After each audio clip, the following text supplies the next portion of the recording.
ये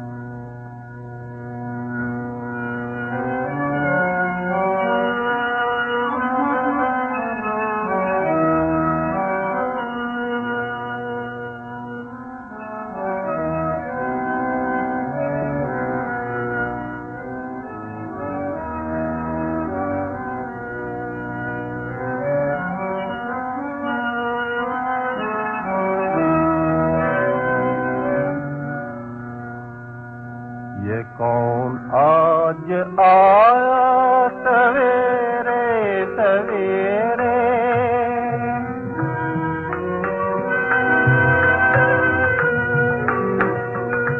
ये कौन आज आया सवेरे सवेरे, कि दिल चौंक उठा सवेरे सवेरे।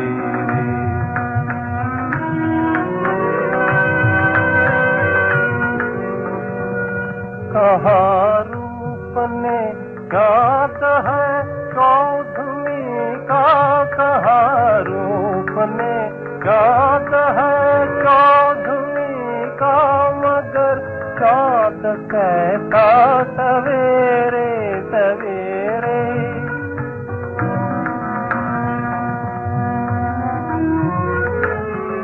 गया मन का धीरज बड़ी बेकली भी, गया मन का धीरज बड़ी बेकली भी।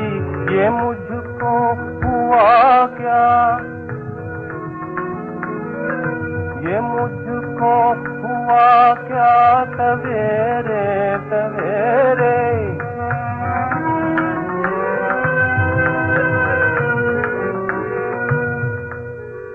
आते ही एक तरह तार ने दिल छीन लिया, आते ही एक तरह तार ने दिल छीन लिया।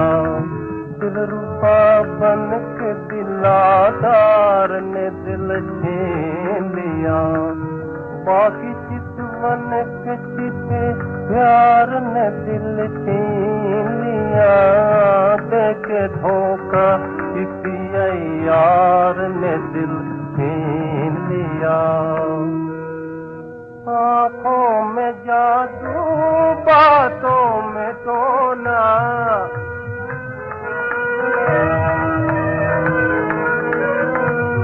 आँखों में जादू बातों में टोना, दिया कैसा चरखा सवेरे सवेरे, दिया कैसा चरखा सवेरे सवेरे।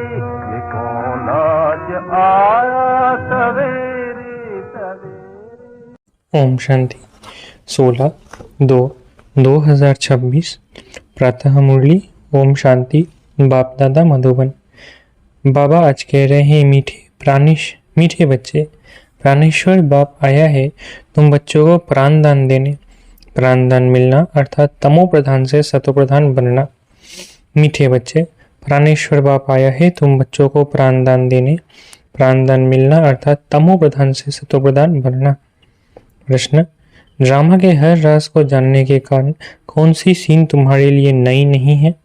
उत्तर, इस समय जो सारी दुनिया में हंगामे हैं, विनाश काले विपरीत बुद्धि बन अपने ही कुल का खून करने के लिए अनेक साधन बनाते जाते हैं। ये कोई नई बात नहीं, क्योंकि तुम जानते हो ये दुनिया तो बदलनी ही है। महाभारत लड़ाई के बाद ही हमारी नई दुनिया आएगी। गीत, ये कौन आज आया सवेरे सवेरे। ओम शांति। सवेरे सवेरे ये कौन आकर मुरली बजाते हैं? दुनिया तो बिल्कुल ही घोर अंधियारे में है। तुम अभी मुरली सुन रहे हो। ज्ञान सागर पतित पावन प्राणेश्वर बाप से। वो है प्राण बचाने वाला ईश्वर। कहते ना, हे ईश्वर इस दुख से बचाओ। वो हद की मदद मांगते हैं। अभी तुम बच्चों को मिलती है बेहद की मदद, क्योंकि बेहद का बाप है ना। तुम जानते हो आत्मा की गुप्त है, बच्चों का शरीर प्रत्यक्ष है, तो बाप की श्रीमत है बच्चों प्रति। सर्वशास्त्र में शिरोमणि गीता मशहूर है, सिर्फ उनमें नाम डाल दिया है श्री कृष्ण का। अब तुम जानते हो श्रीमद् भगवानुवाच है। ये भी समझ गए कि भ्रष्टाचारी को शिष्टाचारी बनाने वाला एक ही बाप है, वही नर से नारायण बनाते हैं। कथा भी है सत्यनारायण की, गाया जाता है अमर कथा। अमरपुरी का मालिक बनाने अथवा नर से नारायण बनाने की बात एक ही है। ये है मृत्युलोक। भारत ही अमरपुरी था, ये किसको भी पता नहीं है। यहाँ ही अमर बाबा ने पार्वतियों को सुनाया है। एक पार्वती व एक द्रौपदी नहीं थी। ये तो बहुत बच्चे सुन रहे हैं। शिव बाबा सुनाते हैं ब्रह्मा द्वारा। बाप कहते हैं मैं ब्रह्मा द्वारा मीठे मीठे बच्चों को समझाता हूँ। बाप ने समझाया है बच्चों को आत्माभिमानी जरूर बनना है। बाप ही बना सकते हैं। दुनिया में एक भी मनुष्य मात्र नहीं जिसको आत्मा का ज्ञान हो। आत्मा का ही ज्ञान नहीं है तो परमात्मा का ज्ञान कैसे हो सकता है। कह देते हैं हम आत्मा सो परमात्मा। कितनी भारी भूल में सारी दुनिया फंसी हुई है। बिल्कुल ही पत्थर बुद्धि है। विलायत वाले भी पत्थर बुद्धि कम नहीं है। ये बुद्धि में नहीं आता है कि हम ये जो बोम्बजादी बना रहे हैं, ये तो अपना ही खून, सारी दुनिया का भी खून करने के लिए बना रहे हैं। तो इस समय बुद्धि कोई काम की नहीं रही है, अपने ही विनाश के लिए सारी तैयारी कर रहे हैं। तुम बच्चों के लिए ये कोई नई बात नहीं है। जानते हो ड्रामा अनुसार उन्हों का भी पार्ट है। ड्रामा के बंधन में बांधे हुए हैं। पत्थर बुद्धि ना हो तो ऐसे काम कर सकते हैं क्या। सारे कुल का विनाश कर रहे हैं। वंडर है ना क्या कर रहे हैं। बैठे बैठे आज ठीक चल रहा है, कल मिलिट्री बिगड़ी तो प्रेसिडेंट को भी मार देते हैं। ऐसे ऐसे इत्तेफाक होते रहते हैं, किसको भी सहन नहीं करते। पावरफुल है ना। आजकल की दुनिया में हंगामा बहुत है, पत्थर बुद्धि भी अथाह है। भी तुम बच्चे जानते हो विनाश काले जो बाप से विपरीत बुद्धि है उनके लिए वीणा शांति गाया हुआ है। अभी इस दुनिया को बदलना है। ये भी जानते हो बरोबर महाभारत लड़ाई लगी थी, बाप ने राजयोग सिखाया था। शास्त्र में तो टोटल विनाश दिखा दिया है, परंतु टोटल विनाश तो होता नहीं है। फिर तो प्रलय हो जाए, मनुष्य कोई भी ना रहे, सिर्फ 5 तत्व रह जाए। ऐसे तो हो नहीं सकता। प्रलय हो जाए तो फिर मनुष्य कहाँ से आए। दिखाते हैं श्री कृष्ण अंगूठा चूसता हुआ पीपल के पत्ते पर सागर में आया। बालक ऐसे आ कैसे सकता।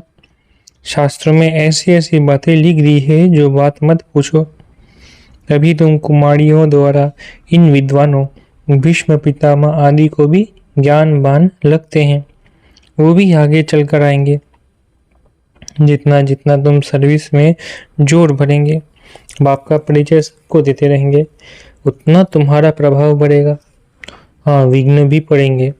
ये भी गाया हुआ है आसुरी संप्रदाय के इस ज्ञान यज्ञ में बहुत विघ्न पड़ते हैं। बेचारे पत्थर बुद्धि मनुष्य कुछ नहीं जानते कि ये क्या है। कहते हैं इन्हों का तो ज्ञान ही न्यारा है। ये भी तुम समझते हो नई दुनिया के लिए नई बात है। बाप कहते हैं ये राजयोग तुमको और कोई सिखला नहीं सकेंगे। ज्ञान और योग बाप ही सिखला रहे हैं। सदगतिदाता एक ही बाप है, वही पतित पावन है, तो जरूर पतितों को ही ज्ञान देंगे ना। तुम बच्चे समझते हो हम पारस बुद्धि बन पारसनाथ बनते हैं। मनुष्यों ने मंदिर कितने ढेर बनाए हैं, परंतु वो कौन है, क्या करके गए, अर्थ कुछ भी नहीं समझते। पारसनाथ का भी मंदिर है, परंतु किसको भी पता नहीं है। भारत पारसपुरी था, सोने हीरे जवाहरातों के महल थे। कल की बात है।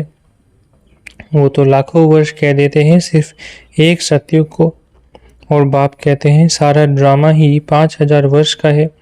इसलिए कहा जाता है आज का भारत क्या है, कल का भारत क्या था। लाखों वर्ष की तो इसको स्मृति रह न सके। तुम बच्चों को अब स्मृति मिली है। जानते हो बाबा हर 5000 वर्ष बाद आकर हमको स्मृति दिलाते हैं। तुम बच्चे स्वर्ग के मालिक थे, 5000 वर्ष की बात है। कोई से भी पूछा जाए इन लक्ष्मी नारायण का राज्य कब था, कितने वर्ष हुए, तो लाखों वर्ष कह देंगे। तुम समझा सकते हो, ये तो 5000 वर्ष की बात है। कहते भी है क्राइस्ट से इतना समय पहले पैराडाइज था। बाप आते ही है भारत में। ये भी बच्चों को समझाया है। बाबा की जयंती मनाते हैं तो जरूर कुछ करने आया होगा। पतित पावन है तो जरूर आकर पावन बनाता होगा। ज्ञान सागर है तो जरूर ज्ञान देंगे ना। योग में बैठो, अपने को आत्मा समझ बाप को याद करो। ये ज्ञान हुआ ना। वो तो है हठ योगी, टांग टांग पर चढ़ाकर बैठते हैं। क्या क्या करते हैं। तुम माताएं तो ऐसे कर ना सको, बैठ भी ना सको। बाप कहते हैं मीठे बच्चे, ये कुछ करने की तुमको दरकार नहीं है। स्कूल में स्टूडेंट कायदे से तो बैठते हैं ना। बाप तो वो भी नहीं कहते हैं जैसे चाहे वैसे बैठो। बैठकर थक जाओ तो अच्छा सो जाओ। बाबा कोई बात में मना नहीं करते हैं। ये तो बिल्कुल सहज समझने की बात है। इसमें कोई तकलीफ की बात नहीं।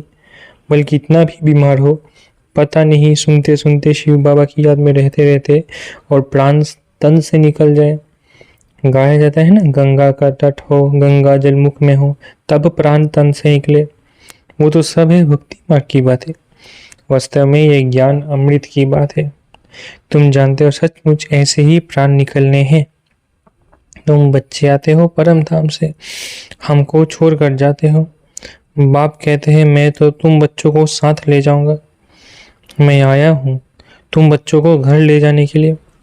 तुमको ना अपने घर का पता है ना आत्मा का पता है। माया ने बिल्कुल ही पंख काट डाले हैं। इसलिए आत्मा उड़ नहीं सकती, क्योंकि तमो प्रधान है। जब तक सत्व प्रधान बने तब तक शांति धाम में जा कैसे सकती। ये भी जानते हैं ड्रामा प्लान अनुसार सबको तमो प्रधान बनना ही है। इस समय सारा झाड़ बिल्कुल तमो प्रधान जड़ जड़ीभूत हो गया है। बच्चे जानते हैं सब आत्मा तमो प्रधान है। नई दुनिया में होती है शत्रु प्रधान। यहाँ किसकी शत्रु प्रधान अवस्था हो न सके। यहाँ आत्मा पवित्र बन जाए तो फिर यहाँ ठहरे नहीं, एकदम भाग जाए। सब भक्ति करते ही है मुक्ति के लिए अथवा शांति धाम में जाने के लिए, परंतु कोई भी वापस जा नहीं सकते।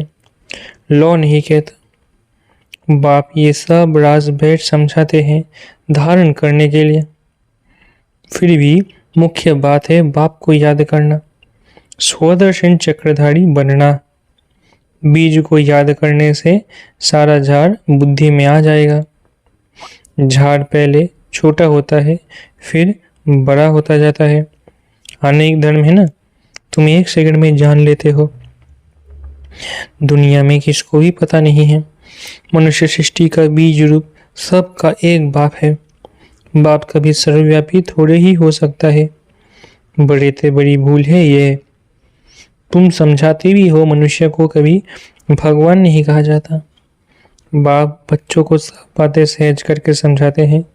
फिर जिनकी तकदीर में है निश्चय है तो वो जरूर बाप से वर्षा लेंगे। निश्चय नहीं होगा तो कभी भी नहीं समझेंगे। तकदीर ही नहीं तो फिर तदबीर भी क्या करेंगे। तकदीर में नहीं है तो वो बैठते ही ऐसे हैं जो कुछ भी समझते नहीं। इतना भी निश्चय नहीं कि बाप आए हैं बेहद का वर्षा देने। जैसे कोई नया आदमी मेडिकल कॉलेज में जाकर बैठे तो क्या समझेंगे, कुछ भी नहीं। यहाँ भी ऐसे आकर बैठते हैं। इस अविनाशी ज्ञान का विनाश नहीं होता। ये भी बाप ने समझा है। राजधानी स्थापन होती है ना, तो नौकर चाकर प्रजा, प्रजा के भी नौकर चाकर सब चाहिए ना। तो ऐसे भी आते हैं। कोई को तो बहुत अच्छी रीति समझ में आ जाएगा। ओपिनियन भी लिखते हैं ना, आगे चल कुछ चढ़ने की कोशिश करेंगे, परंतु उस समय है मुश्किल, क्योंकि उस समय तो बहुत हंगामा होगा। दिन प्रतिदिन तूफान बढ़ते जाते हैं। इतने सेंटर से अच्छी रीति समझेंगे भी। ये भी लिखा हुआ है ब्रह्मा द्वारा स्थापना। विनाश भी सामने देखते हैं। विनाश तो होना ही है। गवर्नमेंट कहती है जन्म कम हो, परंतु इसमें कर ही क्या सकेंगे। झाड़ की वृद्धि तो होनी है। जब तक बाप है तब तक सब धर्मों की आत्माओं को यहाँ रहना ही है। जब जाने का समय होगा तब आत्माओं का आना बंद होगा। अभी तो सबको आना ही है, परंतु ये बातें कोई समझते नहीं। बापूजी भी कहते थे रावण राज्य है, हमको राम राज्य चाहिए। कहते हैं फलाना स्वर्गवासी हुआ तो इसका मतलब ये नरक है ना। मनुष्य इतना भी समझते नहीं। स्वर्गवासी हुआ तो अच्छा है ना, जरूर नरकवासी थे। बाबा समझाते हैं मनुष्य की सीरत बंदर की है। सब गाते रहते हैं पतित पावन सीताराम। हम पतित हैं, पावन बनाने वाला है बाप। वो सब है भक्ति मार्ग की सीताएं। बाप है राम, किसको सीधा कहो तो मानते नहीं, राम को बुलाते हैं। अभी तुम बच्चों को बाप ने तीसरा नेत्र दिया है। तुम जैसे अलग दुनिया के हो गए हो। पुरानी दुनिया में क्या क्या करते रहते हैं, अभी तुम समझते हो। तुम बच्चे बेसमझ से समझदार बने हो। रावण ने तुमको कितना बेसमझ बना दिया है। बाप समझाते हैं इस समय सभी मनुष्य तमो प्रधान बन गए हैं, तब तो बाप आकर सतो प्रधान बनाते हैं। बाप कहते हैं भल तुम बच्चे अपनी सर्विस भी करते रहो, सिर्फ एक बात याद रखो, बाप को याद करो। तमो प्रधान से सतो प्रधान बनने का रास्ता और कोई बता नहीं सकता। सर्व का रूहानी सर्जन एक ही है, वही आकर आत्मा को इंजेक्शन लगाते हैं, क्योंकि आत्मा ही तमो प्रधान बनी है। बाप को अविनाशी सर्जन कहा जाता है। अभी आत्मा सतो प्रधान से तमो प्रधान बनी है, इनको इंजेक्शन चाहिए। बाप कहते हैं बच्चे अपने को आत्मा निश्चय करो और अपने बाप को याद करो। बुद्धि योग ऊपर स्वीट होम में लगाओ। हमको स्वीट साइलेंस होम में जाना है। निर्वाण धाम को स्वीट होम कहा जाता है। अच्छा, मीठे मीठे सिखिलधे बच्चों प्रति माता पिता बाप दादा का याद करो गुड मॉर्निंग। रूहानी बाप की रूहानी बच्चों को नमस्ते। हम रूहानी बच्चों की रूहानी माता पिता बाप दादा को याद प्यार गुड मॉर्निंग और नमस्ते। धारणा के लिए मुख्य सार। पहला, ये पुरानी दुनिया विनाश हुई पड़ी है, इसलिए इससे अपने आप को अलग समझना है।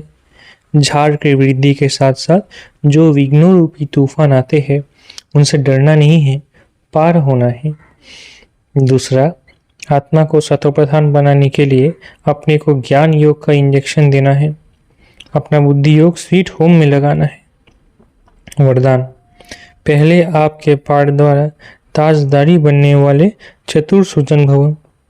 पहले आपके पाठ द्वारा ताजधारी बनने वाले चतुर सुजान भवन।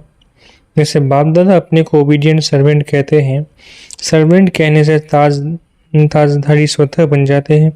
ऐसे आप बच्चे भी स्वयं नम्रचित बन दूसरे को श्रेष्ठ सीट दे दो। उनको सीट पर बिठाएंगे तो वो उतर कर आपको स्वतः ही बिठा देगा। अगर आप बैठने की कोशिश करेंगे तो वो बैठने नहीं देगा। तो बिठाना ही बैठना है। तो पहले आपका पाठ पक्का करो, फिर संस्कार भी सहज ही मिल जाएगा, ताजधारी भी बन जाएंगे। यही चतुर सुजान बनने का तरीका है। इसमें मेहनत भी नहीं प्राप्ति भी ज़्यादा है। स्लोगन, अव्यक्त स्थिति का अनुभव करने के लिए अंतर्मुखी एकांतवासी बनो। अव्यक्त स्थिति का अनुभव करने के लिए अंतर्मुखी एकांतवासी बनो। अव्यक्त इशारे एकता और विश्वास की विशेषता द्वारा सफलता संपन्न बनो। अभी तक अलग अलग फूल अपनी अपनी रंगत दिखा रहे हैं, लेकिन जब गुलदस्ते के रूप में अपनी खुशबू फैलाएंगे, शक्ति दल प्रत्यक्ष होगा, तब ये संगठन की शक्ति परमात्म प्रत्यक्षता के निमित्त बनेगी। अभी एक एक अलग होने के कारण मेहनत ज़्यादा करनी पड़ती है, लेकिन जब संगठन एकमत होगा तो मेहनत कम, सफलता जास्ती होगी। अच्छा, ओम शांति। शुक्रिया बाबा।